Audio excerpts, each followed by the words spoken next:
for a weekend.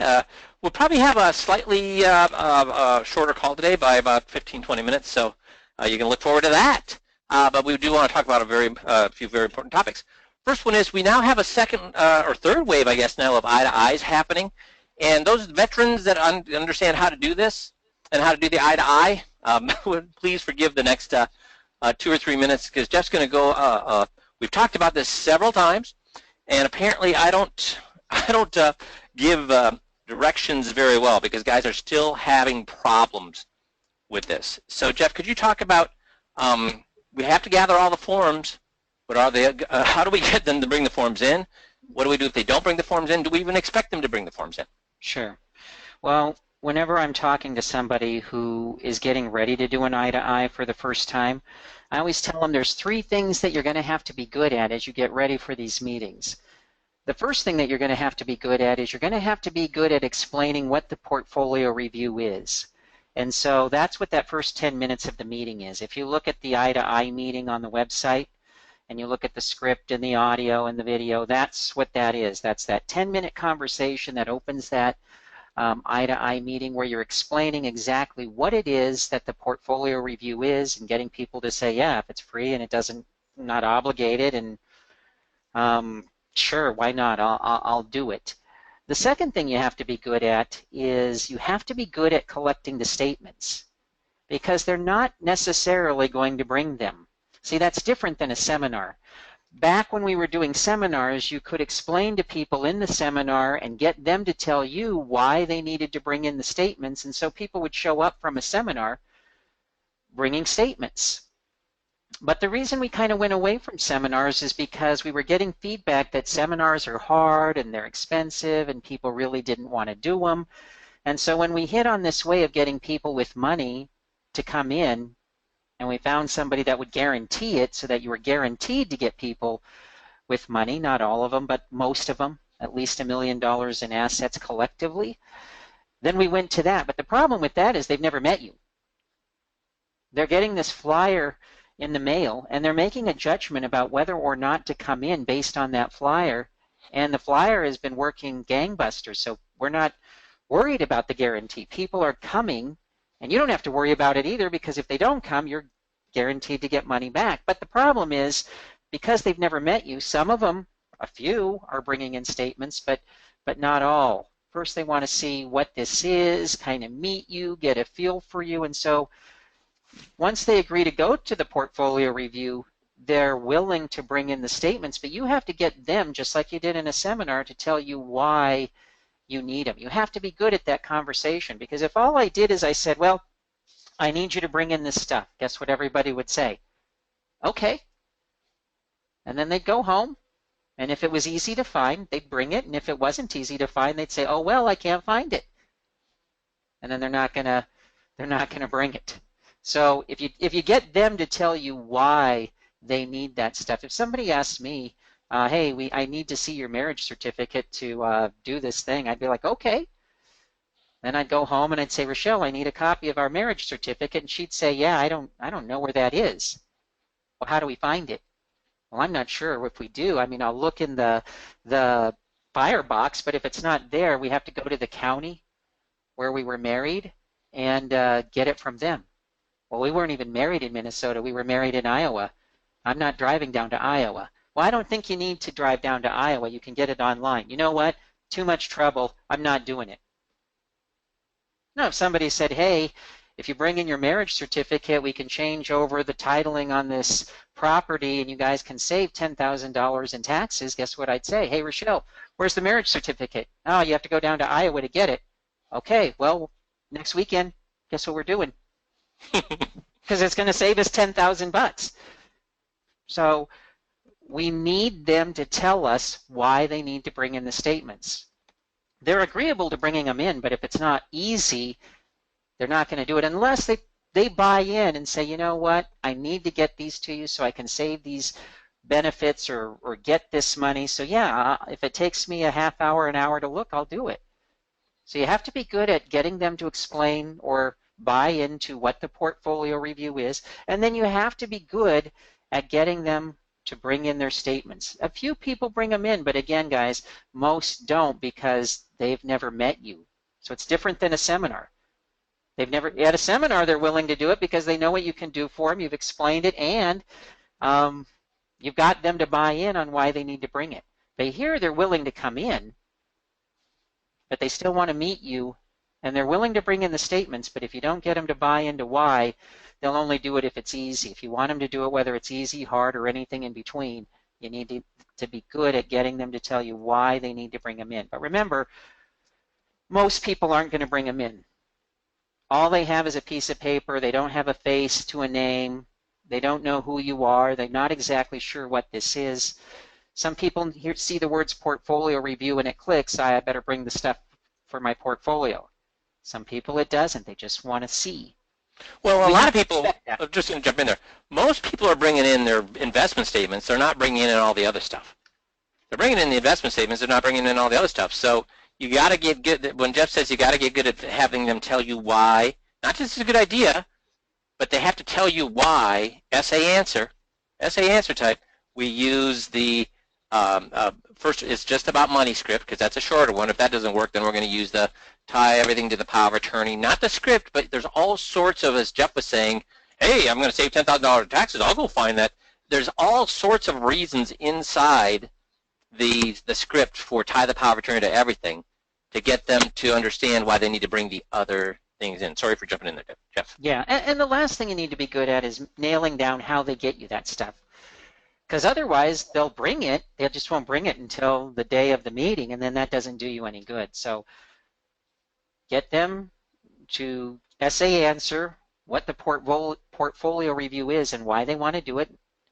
Get them essay answer to tell you why you need to see that other stuff, and then get them to tell you how they're going to get it to you, whether you're going to set an appointment for them to come in and make copies, or whether they're just going to drop it in an envelope, a prepaid envelope that you paid money for, so that you can send that home with them and track it and make sure it gets to you. Whether let them pick one of the two options to get you that stuff. Otherwise, if you just say, well, can you get it to me?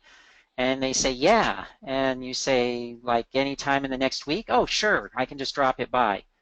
If you don't set a date or a time or give them the option of putting that in an envelope, I can't tell you how many calls I get where people say, well, they said they were going to bring it by Wednesday. It's Friday. Should I call them? What should I say? How do I do that? That's awkward.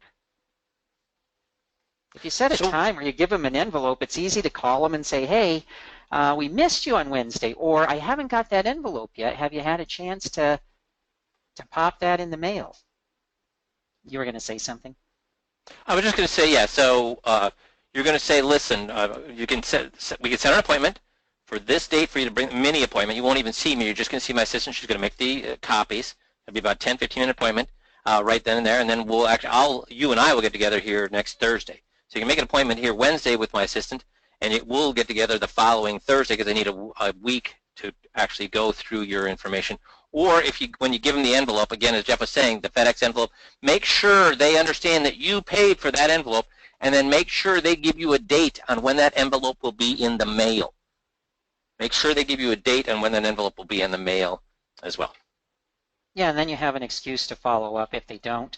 And, you know, it's strange, you know, Mike would tell you, is how many people feel like if they get that call, they think, uh-oh, you know what?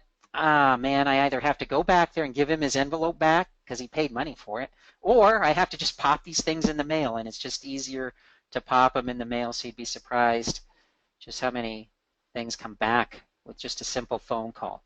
So be good at those three things, and these meetings will go smooth. Perfect. Thanks, Jeff.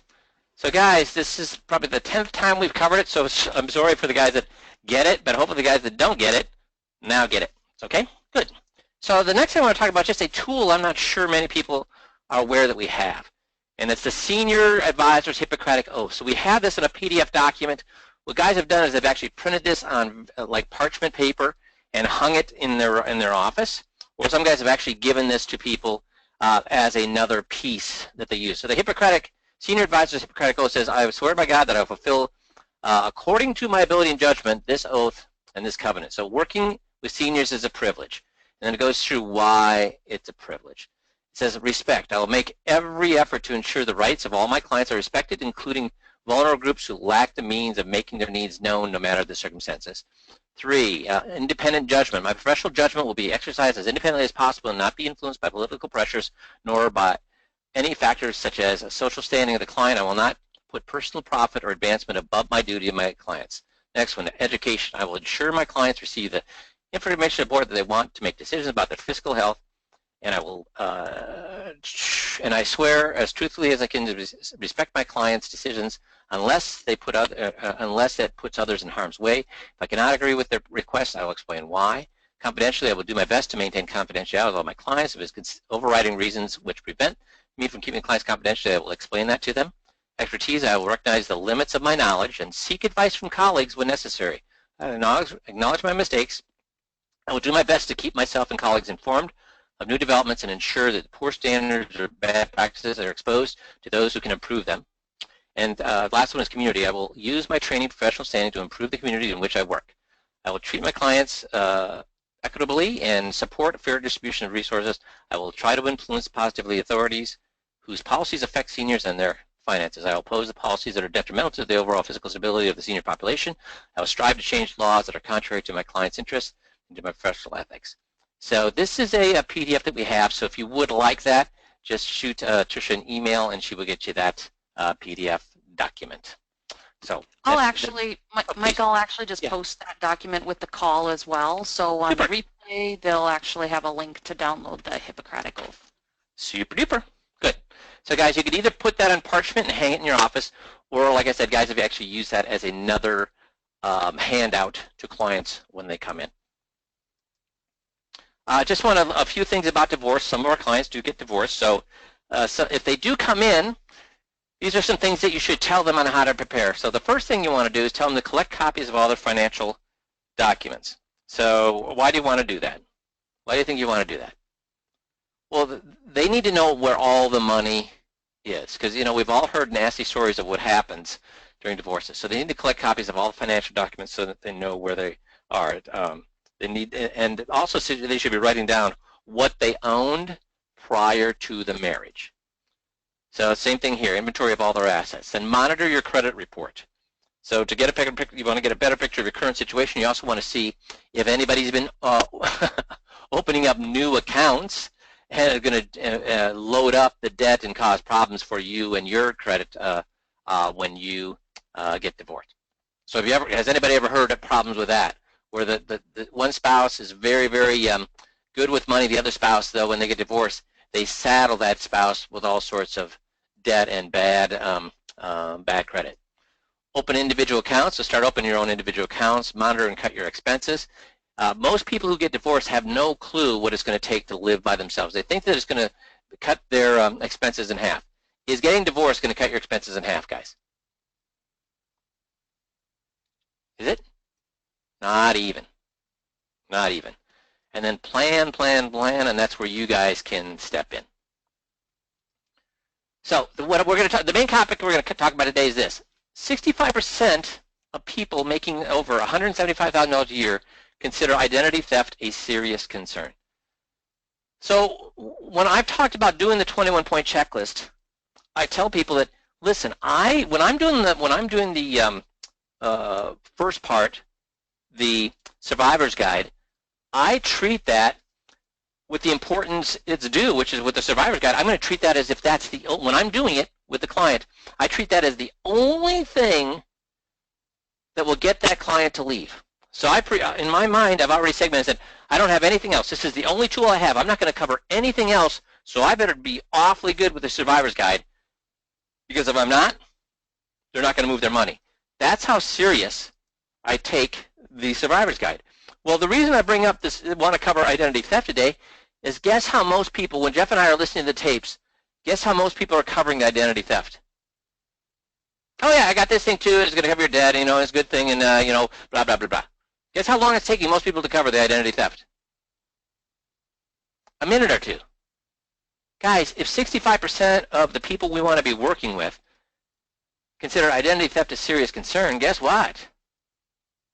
And here's the thing, people making over $175,000 a year, they can afford to hire somebody to fix that for them. Somebody making less, guess what? So is identity theft a serious problem? Anybody on the call has been through identity theft.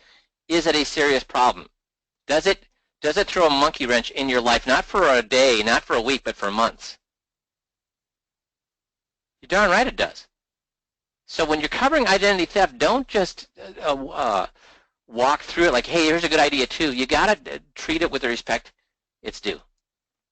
So the American Institute of CPAs, here's what they've come out with their recommendations when it comes to people's identity and security. Keep your desk and file, for you as an advisor, keep your desk and filing cabinets locked. Do you do this, guys? Where all of your clients' reports are, or your clients' information, do you keep all of those files in locked cabinets when you leave at the end of the day? So Missy, have we ever had advisors that have had their offices broken into? It happens more often than you'd expect. So guys, you don't know what's going to happen when you leave that office. So make sure, because you know what? Having a computer stolen, that can be replaced. Having your clients' folders get taken, that's not going to be good for you in today's world. Okay? So keep your desk and filing cabinets locked. When you're finished working with a file, do what with it? Leave it on your desk? What should you do when you're finished working with a client file? You go to the filing cabinet, put it in there, and lock it when you leave. Redact Social Security numbers, and account numbers. Use couriers and certified mail to ensure correct person gets correspondence. Yeah, never send anything by regular mail that has client's information on it. Train staff about handling client information. And you may keep your desk and filing cabinets locked. You may put stuff away when you're done working with it.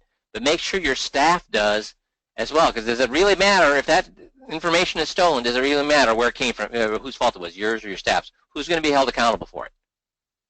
You are. And in today's world, guys, this is not a little thing. You lose a client's information, you're going to be in big doo-doo.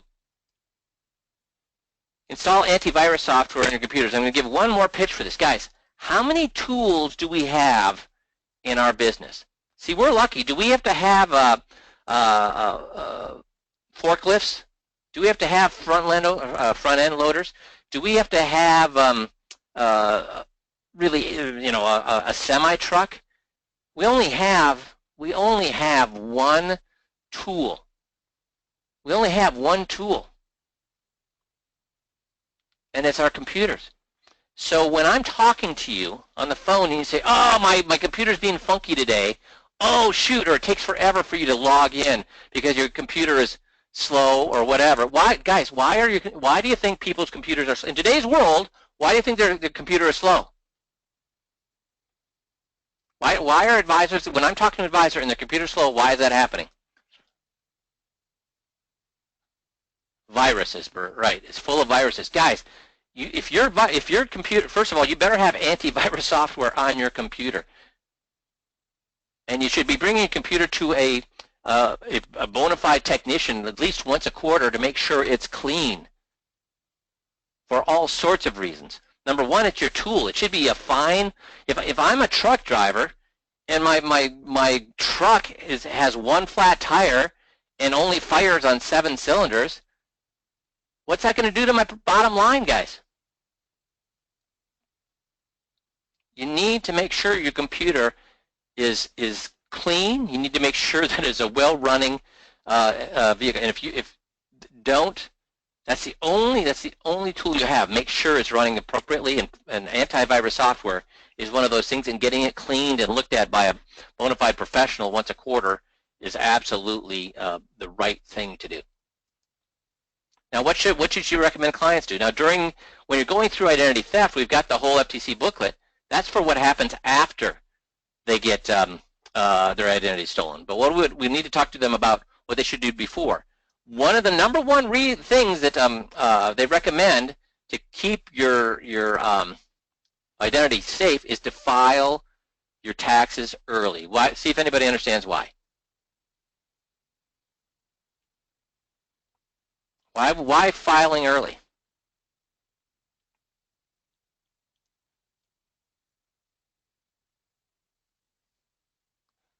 Yeah, number one, avoid tax refund theft. Absolutely. Less thieves out there early, right, Michael? That's exactly right. So both those reasons. One is to avoid tax refund theft, which is a huge problem, and then the second thing is to make sure because thieves are going to go. You know, it's like they asked Willie, what's his face, why do you rob banks? He says that's where the money is. So thieves that are looking for identity theft, they love the 2 weeks in April because they know the mail is full of what? All sorts of juicy information. You go early, they're not there because it's few and far between. Few and far between. So encourage them to, if they can, file early for their taxes. Number two, protect your Social Security number. Should you carry your Social Security card in your wallet? Guys, I can't tell you how many of my clients, when you ask the Social Security number, guess what they would do? They'd go to their purse in their wallet and pull it out. Dudes, should you keep your Social Security number card in your purse or wallet? No, no, no, no, no. So, don't give it to a business unless it's absolutely necessary. When somebody asks for your Social Security number, you need to say, why do you need that? If they can't eloquently tell you why, then don't give it to them. Here's a big one. Everything that's in your wallet, everything that's in your purse, you should make a copy of that. Why do you think you should make a copy of everything in your wallet or everything in your purse?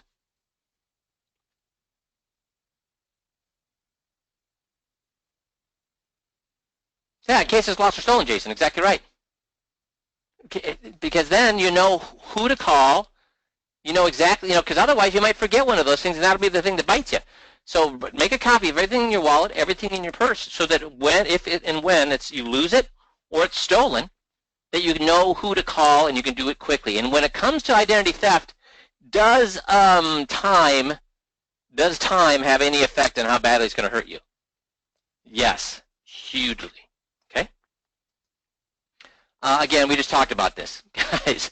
Make sure you have a security, a firewall for your computer. If you don't know what that is, dudes, you better figure that out. Talk to a bona fide professional and get one in place. Have antivirus software. Make sure your computer is running constantly. Get it updated every single quarter. Make sure nothing's working. Protect your passwords. Protect your passwords and do an email scan. Have software that does an email scan and never open up a link that you don't know what it is. Keep your mail secure. This is the number one way people are now, well, I shouldn't say that. Depends on who you talk to with the number one way. But the one report I read was number one thing that people are doing now is they're robbing people's mailboxes. Because how easy is it to rob somebody's mailbox? To rob somebody, to go on, to hack into somebody's computer, that takes how much skill? A lot. But to rob somebody's mailbox, you can be a complete idiot and do that. So they should take some measure to secure their mail. And then obviously shred everything. And guys, what I would recommend is that if you have a shredding service, which I reckon it's very cheap to get nowadays, just have let every single client know that you've got a shredding machine and they can drop by at your office anytime to drop off their stuff, and you will shred it for them. You will shred it for them. Check your credit report once a year. It's free and verify its accuracy. That's how you're going to find whether somebody's been diddling around and opening credit cards under your name. And it's free for each one of the three big services, so make sure they're doing that. They should be looking at their Social Security statement once a year, because that's what you get that. Now it's online. It's very easy to do. So they should be looking at that, make sure it's accurate. Nobody else is using their Social Security number. And then take care before you share. So 5 do's and don'ts. 1, don't pay your monthly bill, your monthly credit card bill without reviewing it closely. You need to look for those $1, the 50 cents, the $2 fees. You need to look for those because that's how thieves start to prey on your card. I don't understand the whole reason for that, but they're probing to see if they can get charges through. So look for those $1, $2, $3 fees, because that's how the thieves start with your credit card account. Number 2, don't respond to suspicious emails, phone messages, where your personal information is required. Will anybody ever ask for any personal information over the phone? I'm sorry, Will they call when they're calling you? If they call you and ask for personal information, will that ever happen? Will the IRS? Will your bank? Will anybody ever call you and ask for your personal information? Now, when you call them because you're going to refi, when you call them because something's wrong with your credit card bill, yeah, they'll ask you, but it's you calling them. But if they call you, nobody will ever ask for personal information on the phone. That will always be done through the U.S. mail. That will always be done through the U.S. mail. So make number 3, don't make online purchases or linked recurring payments directly through the biller or merchant to your bank account. Don't use your bank account as the place for because is your bank account going to have a fraud protection like credit cards do? No. Don't dispose of your mobile phone without permanently deleting the data on it. Guys, people who are retired, people who don't understand technology, they do this all the time. To take that out and smash it, right? Or have somebody completely somebody that you trust completely wipe it. Number 5, don't dispose paper statements, card information by just tossing it in the trash. You got to shred it. 5 do's. Read the lines to avoid the fines. Review your monthly credit card statement closely and report unauthorized transactions immediately calling your bank. In most cases, MasterCard's zero liability policy can protect you from being responsible for, and MasterCard and Visa, or most of the big, Discovery, all those. They're going to protect you if there's fraud on your card. Do be aware of suspicious scammer. If you suspect you're receiving a fraudulent request for personal information, call the FTC or report it at blah, blah, blah, blah. Do think before you link. Never link an online purchase directly to the biller to your bank account. Also, don't click links that you don't know where they came from. And if you receive a link from like a Macy's or a Kohl's or an Amazon or a Verizon and you don't belong to those, what should you do? I guess you all know this. I know you know not to click. But dudes, your retired clients aren't as familiar, and when they see something that looks official, and how good are these scammers now at making it look like it is a Verizon or it is a Macy's or it is an Amazon? I mean, you cannot tell the difference between them and the real thing. So do's, if you store credit card information in your mobile phone, make sure it is stored in a secure manner and can only be accessed by a passcode. Everybody in today's world should have a passcode on their phone. If you receive paper statements or card information, be sure you shred before disposing. Those all seem natural and like non-earth-shattering, but guys, your clients aren't doing these things. Now, what should you do if your identity is stolen? Well, first of all, notify the financial institution where the fraudulent activity occurred, and just that one or every single. Well, that's where you're going to start, and then you're going to see if there's any activity anywhere else, and that's why you want to make sure that the rest of your financial institutions are aware of that as well. Number 2, order your credit reports from each of the credit bureaus, and that's what's going to tell you whether you need to inform your other credit entities that you work with as well. Place an initial fraud alert on your credit report. Create an identity theft report. Where can you get the identity theft report, guys?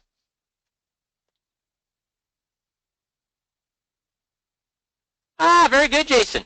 In the FTC book that you give to your clients. That's in that FTC book that you give to your clients. Awesome job, Jason. Review your credit report for fraudulent information. Change all of your passwords.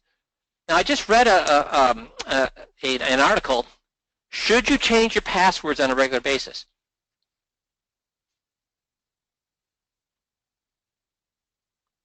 Nope. That's what I thought, too. I thought it was yes. The financial experts say now there's no need to be changing your passwords on a regular basis. You should only need, first of all, though, you should have very secure passwords. Make sure they're 10 to 15 digits long with capitalization, with numerals, with symbols. But you don't need to change them all the time. You only need to change them if something happens to your credit or something happens to your identity. And then, as Jason said, that report is inside the FTC book that you give to your clients. Then file a report with the local police and then contact the FTC, your utilities, and your health insurance company. Why? One of the biggest, one of the fastest growing types of identity theft is, guess what? What's one of the fastest growing types of identity theft? Health, Dino, exactly. Health. And why? Why is it? What do they want with your health information? 2 things. One, is they can call up, using that information, they can call up your local clinic, and are those people trained for identity theft? They're going to be very good to prevent health theft, but it's amazing the kind of information you get out of your personal information, financial information you can get out of a clinic if they have your health information. And the second thing is, yes, the growth of prescription abuse. So they're going to use that to try to get prescriptions that they are not can't get, would not be normally be able to get their hands on. So guys, the things that you do make you so very valuable to the people you work with. But unfortunately, the only way they're going to know that is if you what? What's the only way they're going to know that what you're giving them, for example, this identity theft protection that you're helping them do is valuable? What's the only way they're going to know it? Well, if you show them, but what do you mean by show them? That's the problem, because if you just show them, guess what? They think, oh yeah, that's a good idea.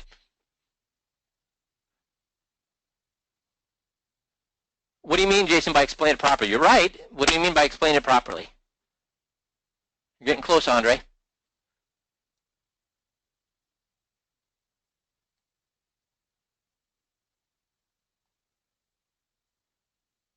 Ask questions. You're all giving me good answers there. But the big thing is you need to make sure that they understand what? You need to take this serious yourself. Not that it's a good idea. You have to go through and make sure they understand emotionally what will happen if they don't take care of this. Well, do it yourself. John, I totally agree with that. Do it yourself. You better have this done. Exactly. Great response. But you need to, like I was talking about with the Survivor's Guide, you need to make sure that this is not just a good idea.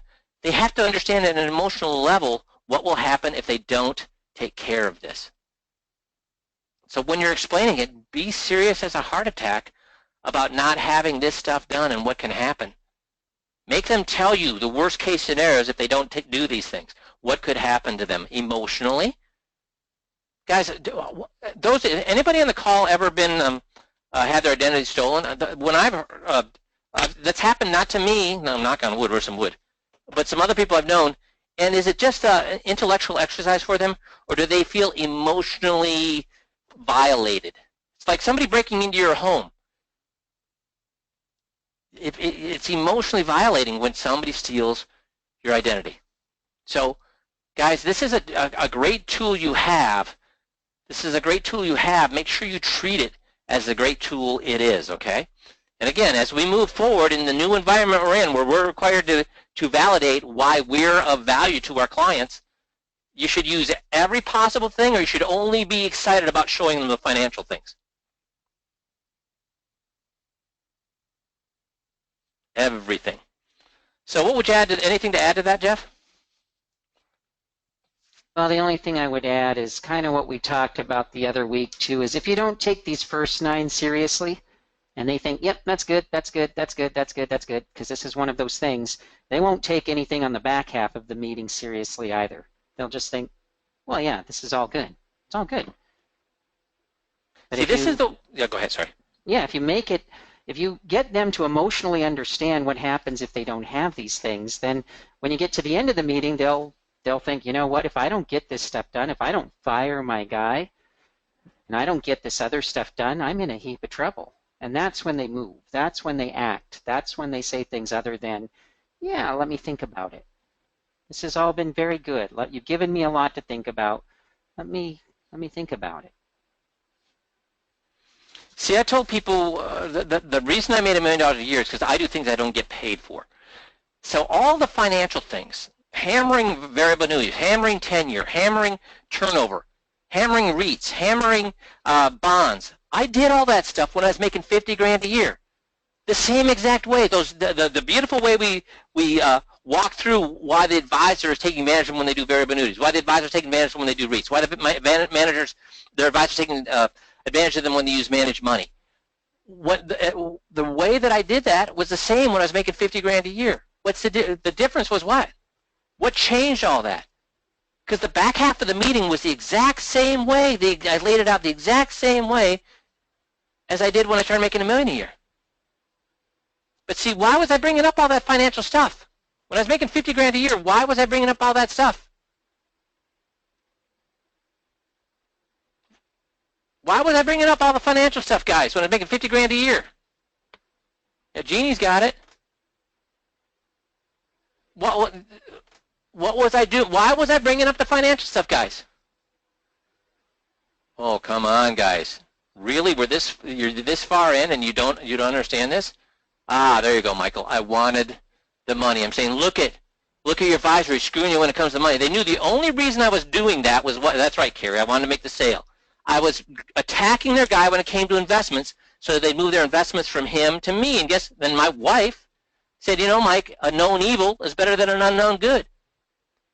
Did they know that I was an angel? The reason I was bringing up their financial things, and the reason that why their advisor didn't tell them all those things about their variable annuity, the REITs, the bonds, the mutual funds. The reason I did it is because I'm just a wonderful person. I'm a charitable person. I'm an angel. I'm a financial angel. No, what did the conclusion did they jump to? What was the only reason I was bringing that stuff up?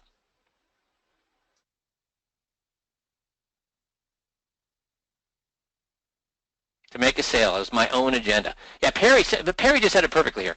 Financial business is a byproduct of how well you actually accentuate the non-financial issues. The non-financial is the roots of the relationship because it shows how much you care.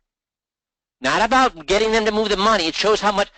Guys, identity theft, do you make any money off of that? Do you make any money off of a survivor's code? Do you make any money off of a power of attorney? Do you make any money off of helping them with the umbrella? Do you make any money off of helping them with the taxes? Do you make any money off of any of that stuff?